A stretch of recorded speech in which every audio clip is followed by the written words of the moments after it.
Ingin nggak suasananya nyaman? Dimulai dari apa? Kita Pak ada adul orang keluar Pak, begitu masuk terus waktu masuk bus dan datang ke orang. Anda kemudian terus kalau MC ini bisa ya, suasananya mulai luar biasa. Orang ini mikir saya tuh yang di situ, yang lainnya mana? Ingin nggak seperti itu? Pada saat pernah membawa orang, saat itu tidak ada orang yang berpartisipasi. Tak gopo sampai ayo. Orang kadang-kadang mbak prospeknya kalau Anda bawa orang ke sini tidak menunjukkan Anda sebagai kepada itu, apa orang itu? Salah satu alasan kenapa banyak orang itu tidak join sama kita, itu bukan karena bisnis jelek, tapi karena kitanya tidak layak dengan partnernya. Kita mari offline, kita menuduh lebih bagus di depan datang, tapi ini ada video. Ini apa? Ini lain kan? Bisnis jaringan banyak kayak gitu tuh Pak. Aponturir itu banyak. Nah karena itu kalau ibarat Anda bisnis, toko kadang buka kadang tidak, kira-kira yakin jualan nggak? Toko kita di mana? Di situ Pak. Orang namanya pengusaha itu nggak peduli ada orang dan ada orang butuh bukan betul. Seperti suami istri. Nggak peduli suaminya datang standby terus betul ya?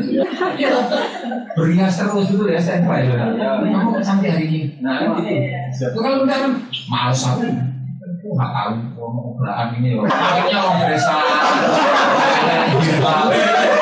terus ditinggal ya tuh. Alasannya loh nggak pernah dilayani. Bisa dilakukan. Kita harus terus. Yang berikutnya nih. Melakukan edifikasi konsultasi pada antenanya dan setiap bulan dan mungkin beberapa di antara Anda agak aneh mengenal istilah ini edifikasi. Edifikasi itu pada intinya kalau bahasa katanya tidak ada ya. Tapi intinya adalah memberikan sebuah respect dan promosi. Edifikasi. Sistem daripada unification ini adalah ini. Ini adalah lem. Jika Anda ingin membangun sebuah rumah, maka Anda butuh bahan baku itu dengan lem yang betul-betul kuat. Kalau tidak akan membangun seperti secara pasif karena roboh. Anda bisa bikin pertemuan yang hebat. Kan banyak itu acara-acara asuransi manapun ya. MLM manapun, hebat-hebat Pak Bebo. Sampai datangkan artis bisa. Tapi kalau ada yang lebih hebat lagi bisa pindah. Nah di sini kita membutuhkan sistem yang bisa merekatkan semua teman-teman kita. Sistem ini akan terus dibutuhkan bagi Anda yang masih baru, termasuk Anda yang sudah lama. Saya mau tanya, siapa di sini yang ingin BP? Jika ada BP, Anda kepingin punya 2 kaki BP, 3, 4, 5. Oke. Siapa yang kepingin punya 100 BP? Siapa yang kepingin punya 1000 BP? Terus maksudnya apa? Maksudnya adalah Anda dan saya itu akan terus ketemu sampai kapanpun. Jadi di sini, siapa yang ingin pensiun waktu break BP? Mengundurkan diri, yes, aku sudah sampai Pak. Ada? Nggak ada dong BP kok sudah pamer. BP itu belum apa-apa, BP itu awal. Yes, gerbang, wah biasa ini semua bertanya. BP masih awal. Ya, kami tidak akan pernah menarget memari Anda kalau Anda sudah di BP. Tapi Anda akan kerja sendiri sama orang yang namanya BP sekalian ya, itu namanya BP. Gak BP enak ya. Nah, karena kita akan terus di sini, maka hubungan kita ini bisa 1 tahun, 2 tahun, 3 tahun, 4 tahun, 10 tahun bisa jadi. Nah, bagaimana caranya kita menjalin sebuah komunikasi hubungan yang betul-betul bisa orang lain melihatnya itu jadi wow, bagus, betul ya? Tapi kalau kita tidak melakukan edifikasi karena saking sering ketemunya, akhirnya prospek itu jadi aneh ya kita. Bulan kan bisa, ya kan? Terus ada prospek baru datang. Aku tak harus hubung super. Kita perlu sedikit bersandiwara tapi berbicara tadi. Nah, edifikasi di sini adalah Anda memberikan respect kepada pihak ketiga, memberikan harga berbeda. Kenapa? Ini untuk Anda sebenarnya. Bukan. Dan edifikasi dengan respect adalah kepada orang, bukan kepada benda. Motor Pak, biasa. Orangnya apa dulu Pak? Motor Pak, orangnya. Saya punya mentor orang begini, tapi alhamdulillah hasilnya. Kalau bedanya ini apa-nya bedanya di motor. Pak video sih motor Pak. Apa ini yang tunai? Saya Pak video sih. Pak coba. Ini hebat Pak. Kok bisnis ini Pak? Begini jadi punya loh. Anda dengan respect kepada orangnya. Kenapa sih kita kok perlu memberikan edifikasi? Oke, ada satu cerita. Seorang senator dari Amerika Serikat ingin tahu bagaimana caranya pengalaman merasakan dilayani penjual asuransi terhebat di Amerika. Dia lebih tahu caranya. Orang ini kok terkenal ini gimana caranya dia lakukan. Ini senator Amerika Serikat sama presiden itu. Itu orang ini. Saya mau beli asuransi Anda, tapi saya waktunya tidak banyak. Saya waktunya hanya 15 menit, setengah jam, dan setelah itu saya harus pergi. Dan saat itu saya harus mengambil keputusan dia pada senator Pak. Senator di level klasik gubernur lah ya. Kalau Anda punya klien gubernur, terus siapa kira-kira? Anda mau ngajak siapa? Anda ngajak apa ya? Atau Anda ngajak tim? Coba kok butuh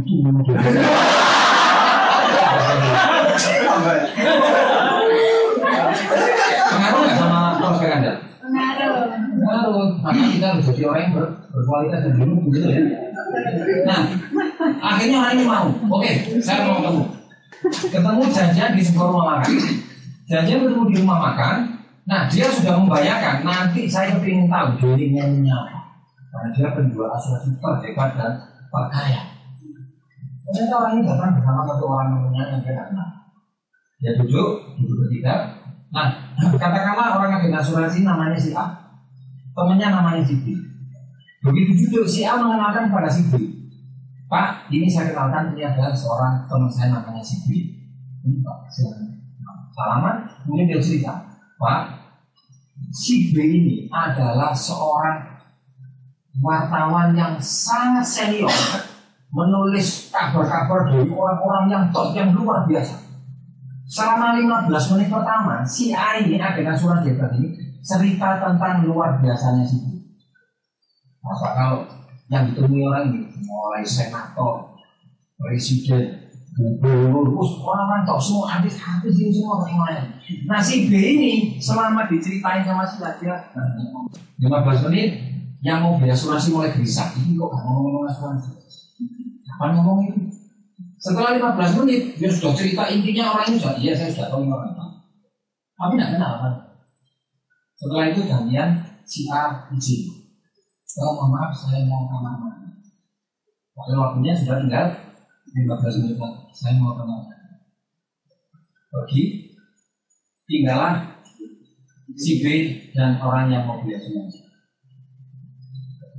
Yang selama ngobrol tadi si B itu tidak ngomong apa-apa, gantian ke si B ngomong. Ketika si B selesai ngomong, si A baru duduk di samping dan langsung tangan. Apa yang dikatakan itu? Si B bilang ini, selama saya menjalankan profesi saya sebagai seorang wartawan top dunia, orang ini adalah orang yang paling saya percaya omongannya. Langsung kan? Itu kekuatan orang ber. Jadi kalau Anda ingin berhasil menjalankan bisnis ini, selalu gunakan kekuatannya ke. Anda punya prospek yang lebih hebat daripada Anda, katakan Pak, saya punya teman, mentor saya, namanya Pak Hari. Pak Hari itu latar belakangnya seorang pengusaha. Ceritakan hal-hal yang baik tentang mentor Anda. Oh itu Pak sampai merah. Ikut apa yang saya aku banget sama. Kamu kamu tua. Saya ini tanggung jawab loh Pak. Misalnya, maka dia akan melakukan hal yang sama. Guru kencing berlari, murid kencing sendiri. Apa yang Anda lakukan pasti akan ditiru oleh guru. Oke? Edifikasi. Nah, edifikasi itu kepada siapa? Panjang ceritanya. Nanti kalau Anda ingin tahu detailnya, Anda bisa datang di pertemuan foundation. Di sini akan membahas tentang masalah sistem. Ada nggak teman-teman di sini yang nggak datang? Bilang nggak datang lagi. Perlu nggak kira-kira pertemuan? Perlu ya. Apalagi saya Pak Cik. Saya itu hampir setiap hari kalau beliau nggak keluar kota itu beliau selalu ada waktu yang saya tanya. Cuma walaupun malam-malam pagi sekali ketemu, dua kali ketemu, berkali-kali ketemu itu saya selalu mendapatkan pengertian baru dari apa yang dia ceritakan. Sampai ini tadi, saya masih catat doa yang telah saya ngomong. Sampai hari ini, dia mungkin Anda bisa punya iPad ya, tapi buat apa iPad-nya kan dia tulis sih? Punya pensil, punya pulpen. Banyak orang bilang gini, wah ini ngomong ke salah, soalnya ngomong cengengesan. Misalnya gini ya, dia kepingin itu, tapi Anda tidak tahu prosesnya nggak tahu Pak. Itu yang saya lakukan. Jadi ada teman-teman Anda yang mungkin tidak datang hari ini, apa yang Anda lakukan? Anda dikasih promosi.